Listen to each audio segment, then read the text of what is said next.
Hey everybody, and welcome. It's time for Minute to Skim It. It has been a crazy, awesome week. There are so many big books releasing this week. As usual, DCKO had me going, and sort of just like a bunch of cool indies that released this week, and there were some Valentine's books released this week. In the past, I have disliked like themed things for like the holidays or whatever, but they've been doing really good recently. So I can say love them. Good opportunity to hand something off to maybe your significant other. Get them into comic books if they aren't already. And hi everybody. And just point out there's like gonna be a lot of news. Well, everyone's a little distracted this week, but next week when we get to Comics Pro, it's gonna be news. But also remember, I will not be doing this show next week because I'm going to be in an airplane. So I apologize about that. I will try to do something later on so that you guys don't know nothing. Stay tuned. I'm going to give you some spoiler-free reviews in just a second.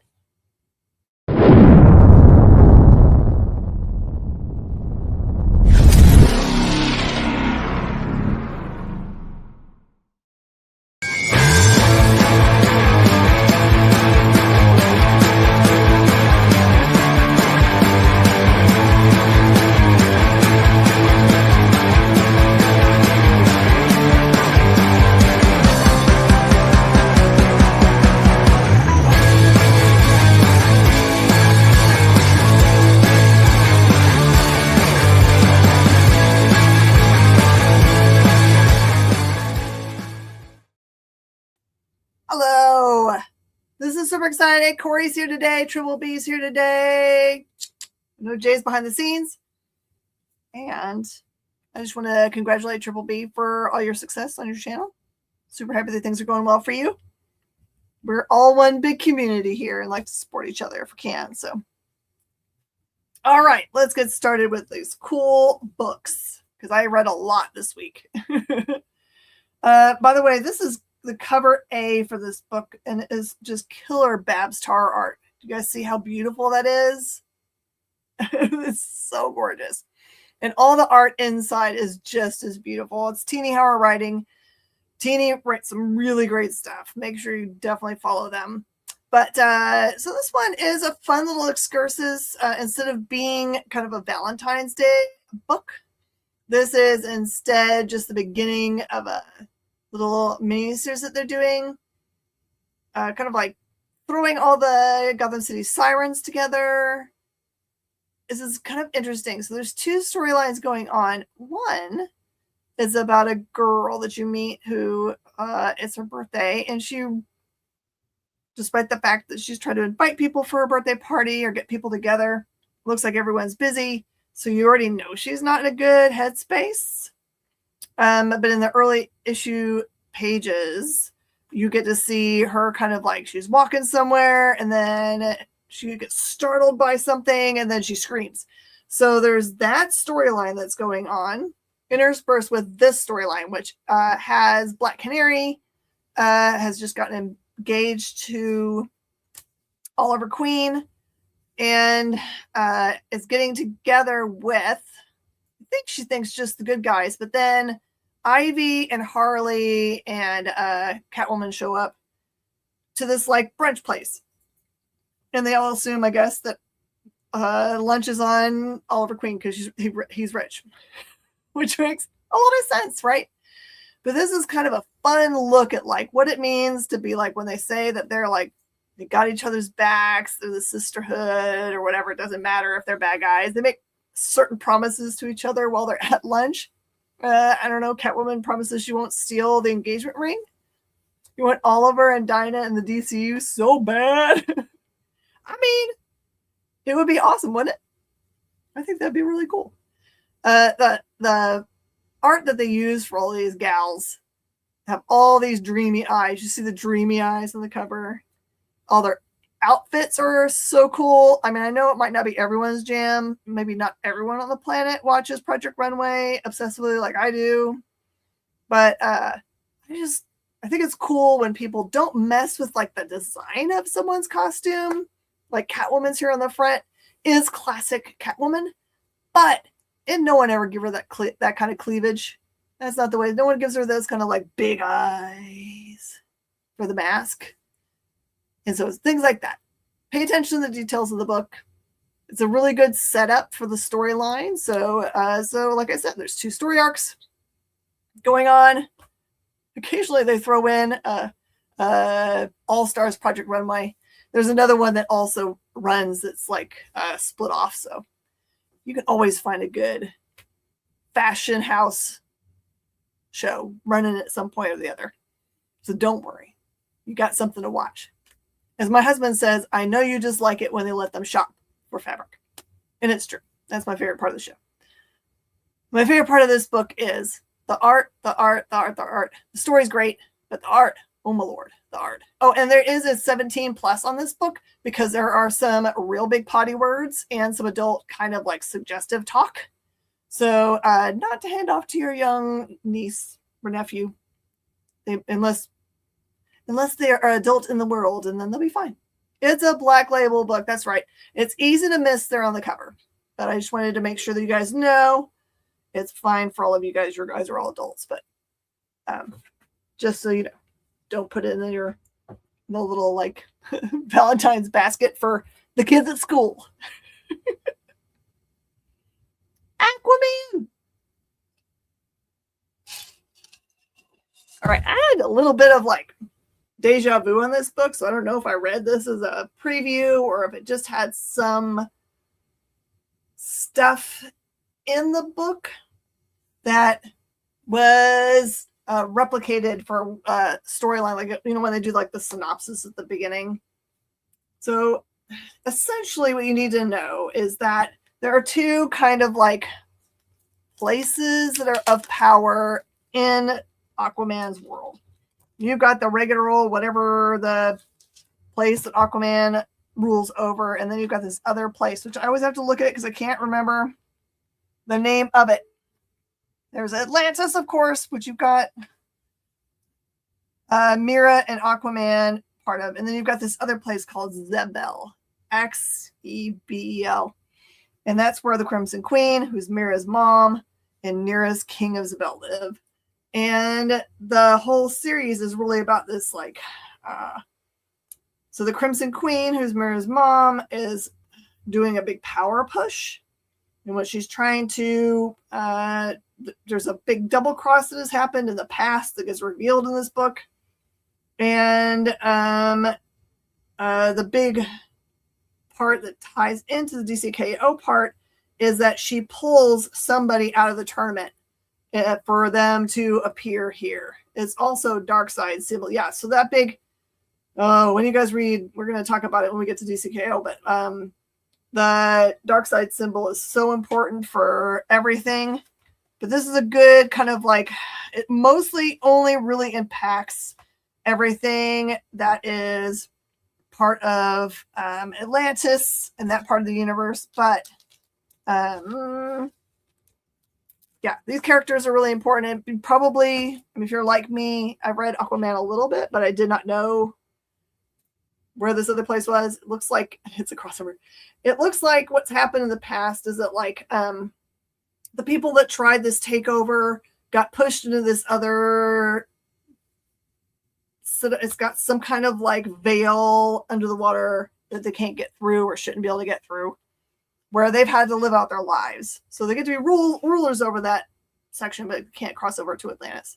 So that's where the big setup is here about the punishment and who's actually able to get out of there. And then who has the power to, like, of course, pull Aquaman out of the tournament. And why they do that. Why do they do that? All right. Absolute Wonder Woman. I know that you guys probably are smart enough to know, given what happened in the annual for Absolute Batman and how awesome that was, that you probably should be picking up Absolute Wonder Woman annual this week. even if you're not really reading any Absolute Wonder Woman.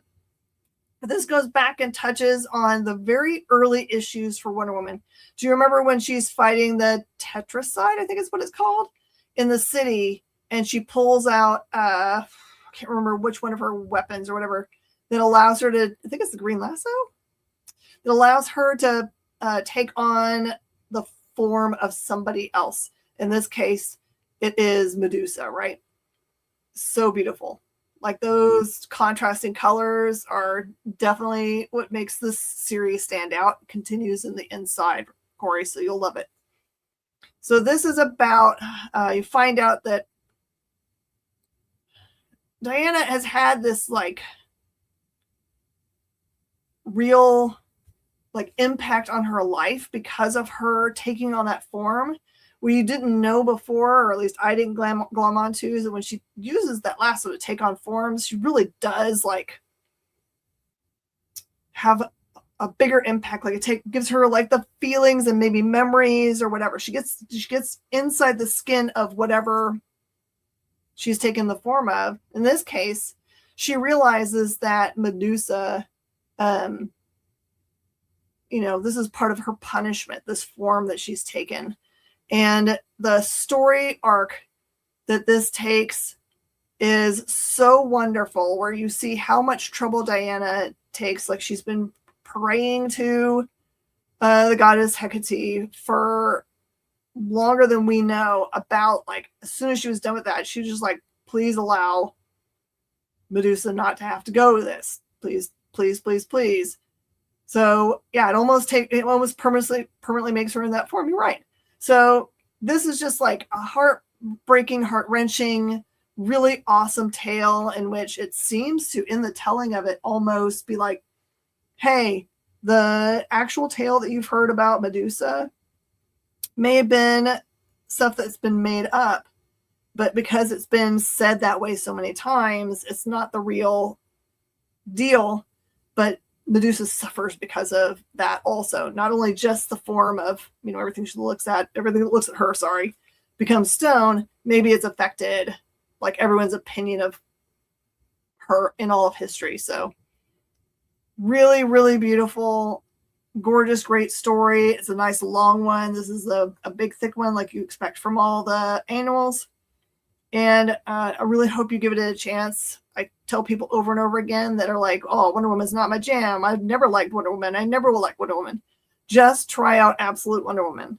I mean, she's so, like, her persona, her interior persona is still very much, I will help people. I want to help people. Even Medusa, I want to help. She is at her core doing the right thing. But she is, in all other ways, she's been handed just like a crazy life where she's been raised by Circe in hell as part of a punishment and never allowed to, say the word Amazon. And the one Amazon she's met so far has been basically trying to kill her. So this is a great like look into like what really makes her tick. Get a good insight into her persona here. All right, here we go. Lord, oh Lord, oh Lord, oh Lord, help me, Lord. Okay, how much can I tell you about this book without messing up a whole bunch of this book for you? I'm just going to assume that you read 3. If you have not read 3, leave the room for a little bit because you're not ready for this. Just like Jay's not ready for this. So the 2 things we know are that in issue 1 of DCKO, we saw like kind of a hazy look at what we assumed was going to be the Absolute Universe Big 3 entering part of the possible groups for DCKO. And at the end of number 3, we definitely saw them standing there and had taken over now we're at the 4 and 4 stage, right? So you've got Lex, Superman, Joker, Wonder Woman over here on the good guy side. And on the other side, what you saw at the very end of last issue is that you have got Darkseid basically saying, whatever you thought was going to happen, here's my guy. So you ended up with Booster Gold, and I'm sure you figured this out by now, Booster Gold is not Booster Gold. Booster Gold is definitely Darkseid. Blah. And then, you have Absolute Wonder Woman, Absolute Batman, Absolute Superman, but they have been completely infected by Darkseid. So essentially, it's Darkseid, 4 Darkseids versus our guys. And it doesn't take but 2 seconds into the book between that, even all kinds of gets changed.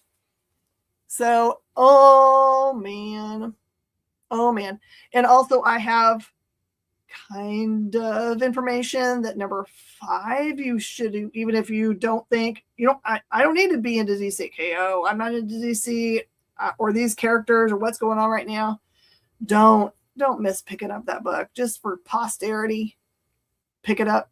I've told you guys over and over again what I think what the answer is.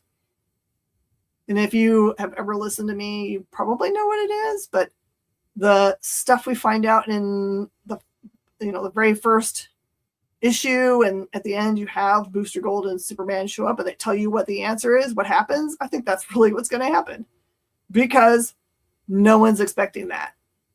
Spec Ground, I don't know if Spec Ground has anything to do with it, Barlord. I'm in it for the story. I think this is some of the best storytelling as for something that's built on kind of a ridiculous premise, right? Let's just have a big tournament to generate some Omega energy. But I'm really so invested in the storyline now. Jay, what are your thoughts? This one could have been a dud. Mm-hmm. When they announced it, it could have been a dud. Yep. But the way that they've kept this pace is a little breakneck. They start out with 32, and next thing you know, there's 16. They've done such a great job with the pacing of this book that you would think, there's no way this is going to last. They can make this one last.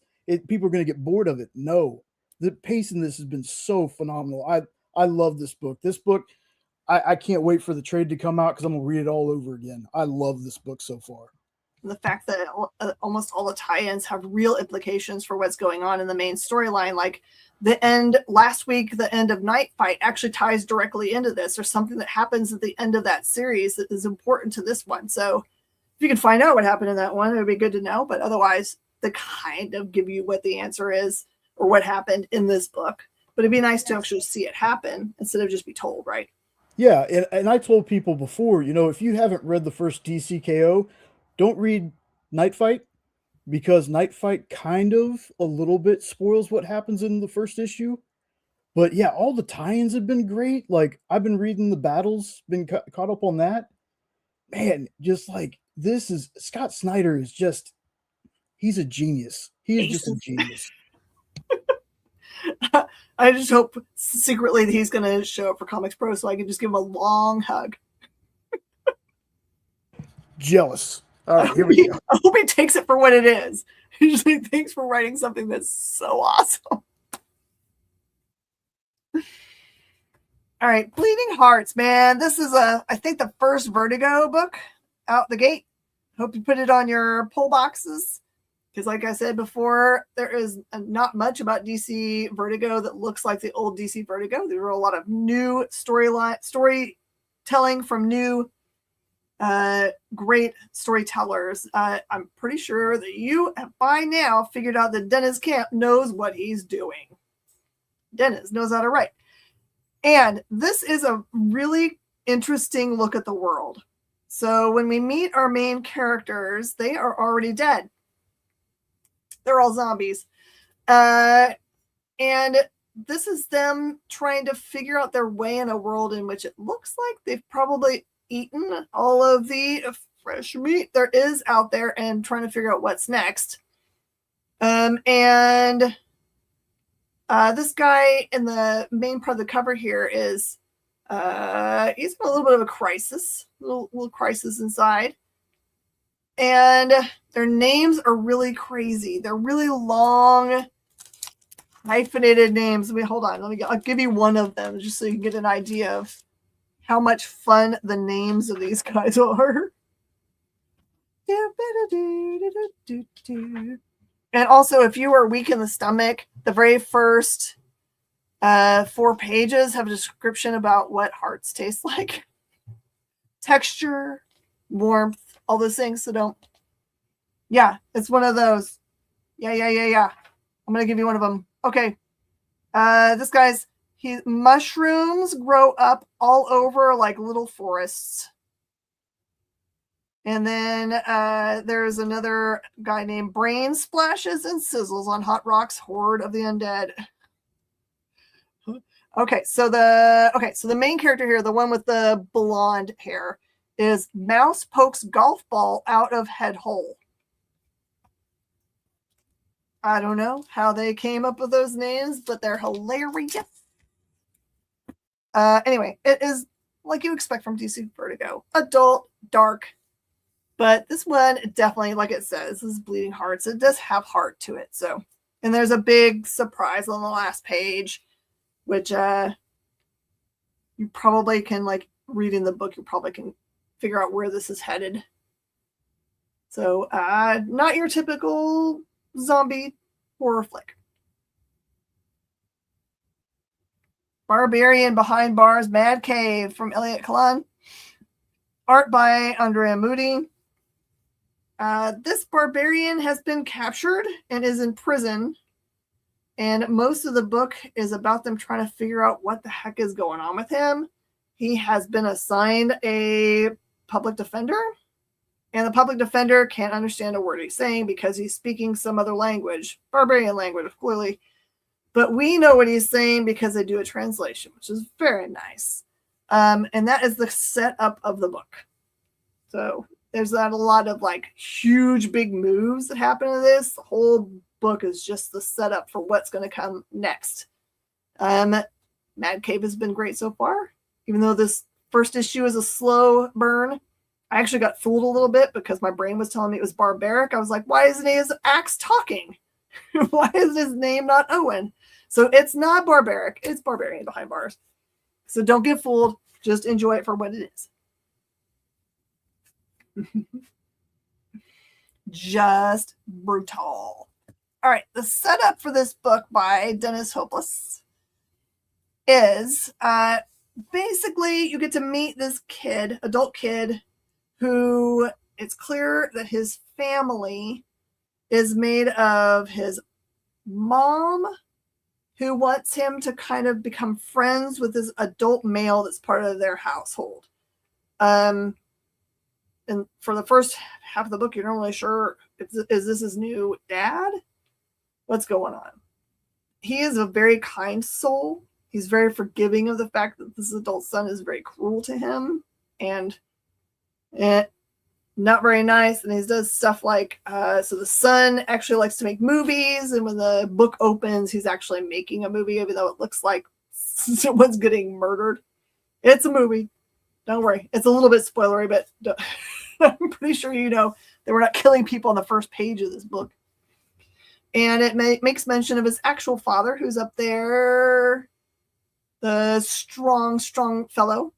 And the first part of the book is basically this kid kind of making a comparison between his actual dad, which is this big buff superhero looking guy, and the other fellow that's trying to be in his life, which is this kind of mousy fellow with a yellow sweater vest.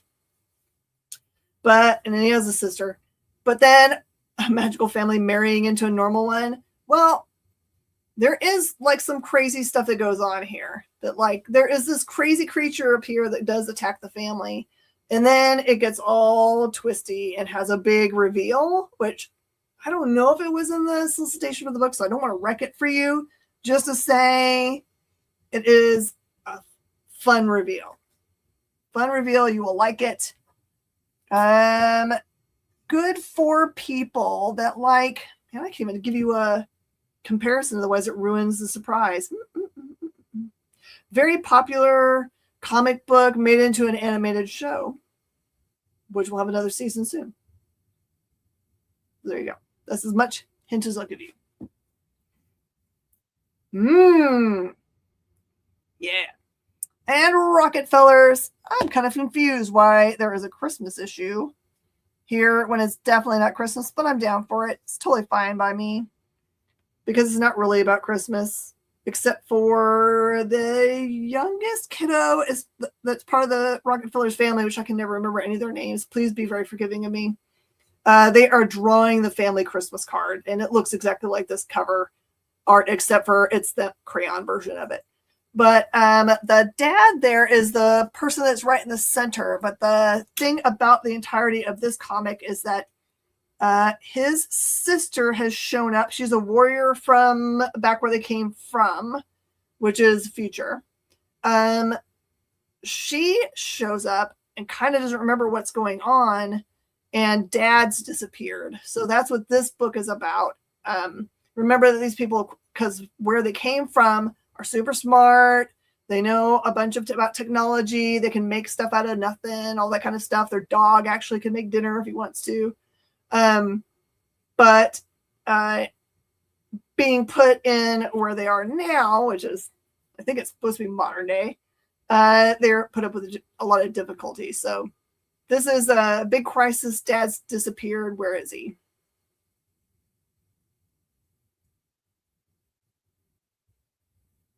And then, man, I can't tell you how many more times why you should absolutely be reading Geiger. Short synopsis of the series. This is about Tarek, who 2 issues ago, the Northerner showed up in his timeline. The Northerner is a time-traveling individual. He gets sent through time, and also sometimes through time come objects that he needs. And recently he had weapons show up that were just the weapons he needed to help with, I think Geiger was doing something. And he's also shown up where the red coat is. So this is now Geiger time, which is far future, I believe, after the, what's the name of the war? Unnamed?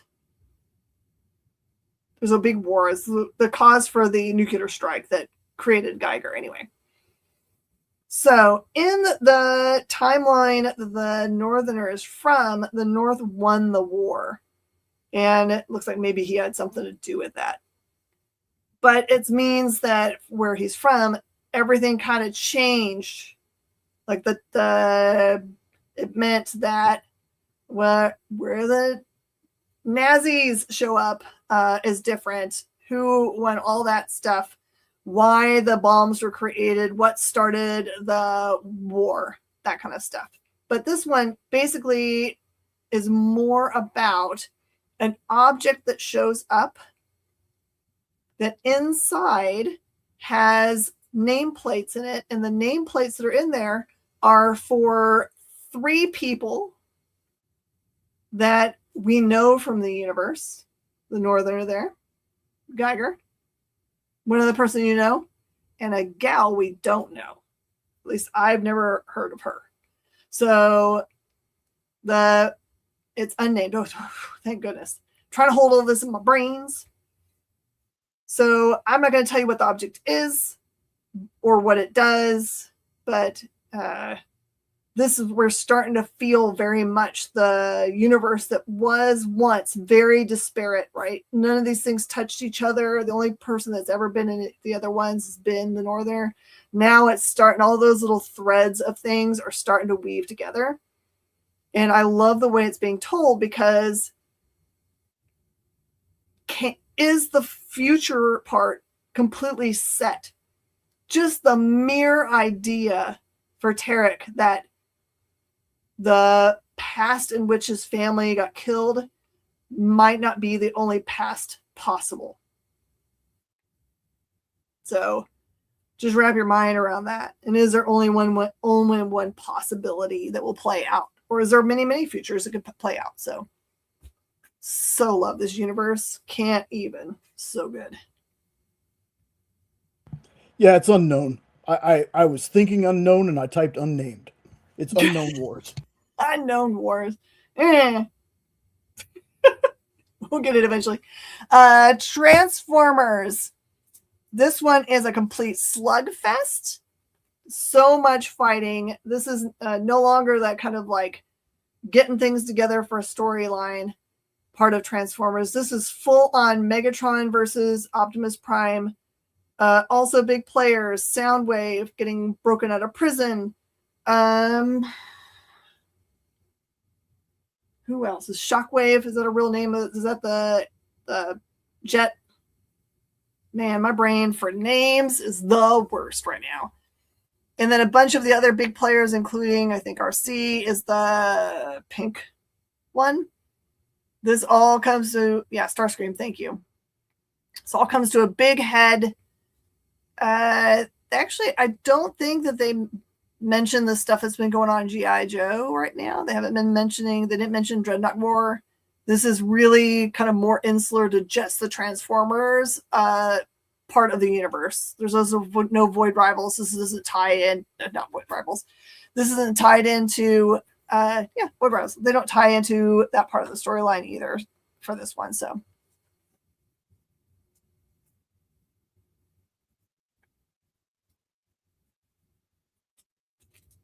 The name, no points for that. It is a name. Good. All right, Tortured Hearts. This is part of the EC universe that Oni Press has been putting out. They've clearly decided to release this book in a very specific time period that aligns with the Valentine's Day. This, of course, is also Valentine's Day that is very spooky. So it has stories such as the lead-in story, which is what's on the front cover, is a story like kind of like a Frankenstein tale in which this guy has a plan for the perfect woman. So eerily, he's collected all the bits and bobs that he needs to be able to put together that perfect person. But of course, there's got to be twists once that person's made. And there are other things like this couple that has rented a cabin in the woods, and you find out that that couple is also very murdery. And then another couple shows up to take the cabin after them. And then there's conflict between all of them, but it's not exactly the way you think it's going to be. So lots of like really dark, like there's some romantic parts of the tale, the people that are involved, but always the storyline is disgusting or scary or bloody or something like that. So it is totally on brand for the EC universe, and it's a really big, thick book, well worth its price point. Didn't look like it worked out for him at all, does it? Okay, Thundercats Valentine's Day special is a Valentine's Day special, but it does not have the person that's on the cover in the book in any way. It is a Panthro-led storyline. That is who the book is about. And I'm going to open it up so I make sure that I don't mess it up. The tale, because this is like what I read at the very beginning. All right, so this is about him being kind of the intermediary or whatever. They're trying to be the peacemaker between two different peoples. They're trying to kill each other. It's funny. One of them looks like panda bears, kind of big, gigantic warrior panda bears. And the other ones are some other kind of creatures, but they are definitely just trying to eradicate each other big time. And there's a past history in which at some point between these two warring peoples, one of the prince, I think, accidentally met the princess. And then, of course, the age-old story, they made googie eyes at each other, but that's, because their families are at war, they can't really get together. And then there's a murder that happens, and that sets their people even at more odds. But anyway, the lovey part about this storyline doesn't really happen until the very end. Panthro, of course, is trying to put all this stuff together. Burbles are in this one. Burbles? No, I don't think so. What are their names? Hold on. They are the Pangals. Pangals, and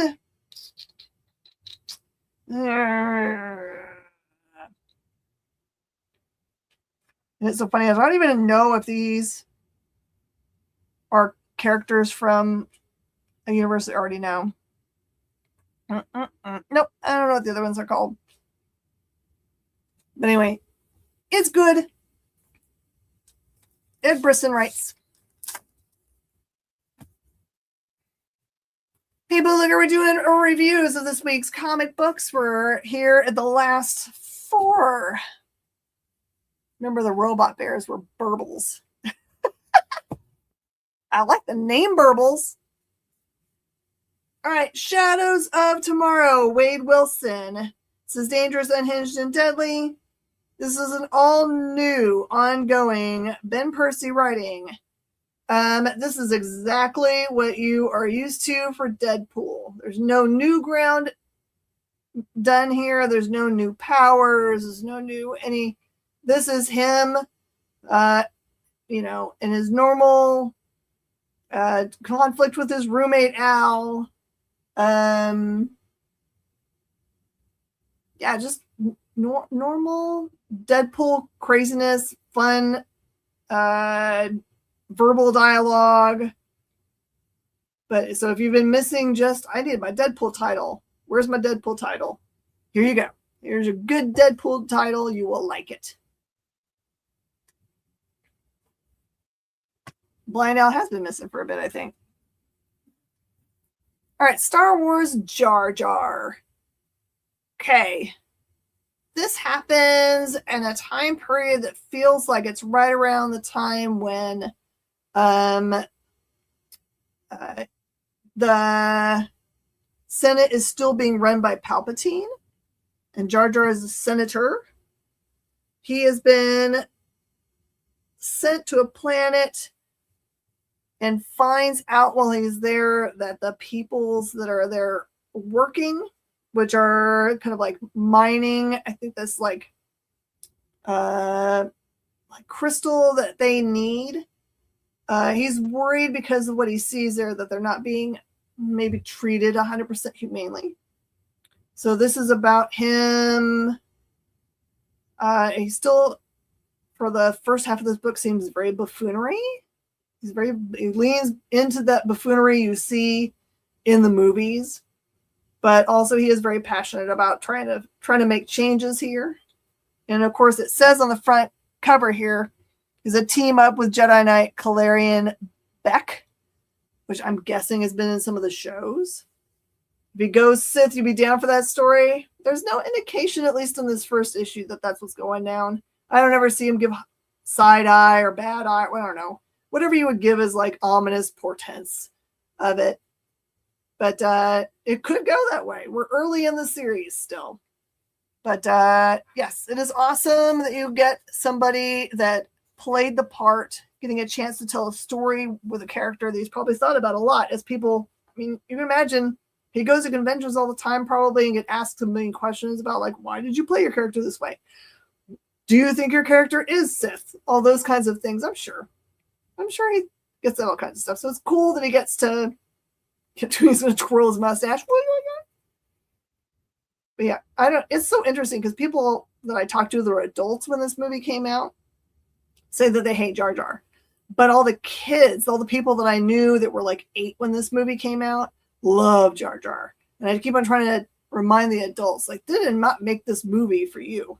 They made this for the next generation that were going to be 7 and 8 when they saw the first time Star Wars. So, yeah, I'm sure he did play it the way he was directed to. And I just got to say, what an awesome story for Ahmed Best. You know, he thought, hey, I'm going to be in Star Wars. I'm going to play this character that I'm pretty sure he thought was going to be universally loved. And, you know, he was bullied so bad about it, y'all. And I'm glad he didn't take the alternative that he was thinking about at the time with all the bullying, and that he's still with us. And he got to come back into the Star Wars universe and be the hero and save Grogu. And I can't remember if that was Mandalorian or Boba Fett that happens, but he comes back as a Jedi. Like, and then now he's writing a book on this character. Like, that's tops for me. I love that for him. Love it. All right, here we go. Marc, Spector, Moon Knight. In case you don't know anything about Moon Knight, Khonsu is the god, the Egyptian god, which gives him his power. And the person who has received this power has so many aspects of themselves. Marc Spector is one of them. Every single person or aspect completely acts differently. It seems his character gets associated a lot with like insanity. Some of the series that they made with him is literally him in the insane asylum trying to figure himself out. This one is a little bit different. He has been captured. You meet him as Marc. Marc is a mail deliverer for an office building. We'll do a whole bunch of that. So this is definitely, there's at least 3 bads that are part of this, all trying to break Marc. And the thing I love about the storyline so much is the thing that they say about his character. They're like, if you don't know anything else about this person, just know he will never, ever stop before a task is done. Ever. And I was like, that's kind of a cool thing to be known for, right? Is he British in the book? As I cannot hear his accent, I do not know. But I will tell you, it's a great setup for a storyline. And I think, unless this character aspect of him has been shown before, I think there's a whole new him in this book also. So just as a surprise, maybe it's not a surprise, maybe this character's been around before, but looks real dope. All right. And this makes me so happy. All right. So Alex and I have been known each other for quite a while. I can't remember when I met Alex. I know Alex through Rom V. They're all part of a group of people out of the other side of the world that they have like a name for their little group of folks that are very, very creative writers. But I really love very much that he basically asked me early on about like what I thought about the character. And I was very, very, very, very, very honest about this character. I have never liked Cyclops. He irritates the fire out of me. And it's a little bit because if you know anything about his past, like he has made some pretty despicable choices in his life. And he continues to make bad choices. And this book, I will tell you, has helped me to understand him so much more. There is some stuff that they tell about his past that I had not been aware of. There is a lot of stuff that happened between him and his brother at the orphanage that I did not know. There are a lot of things that have informed why he is the way he is, why he leads the way he leads.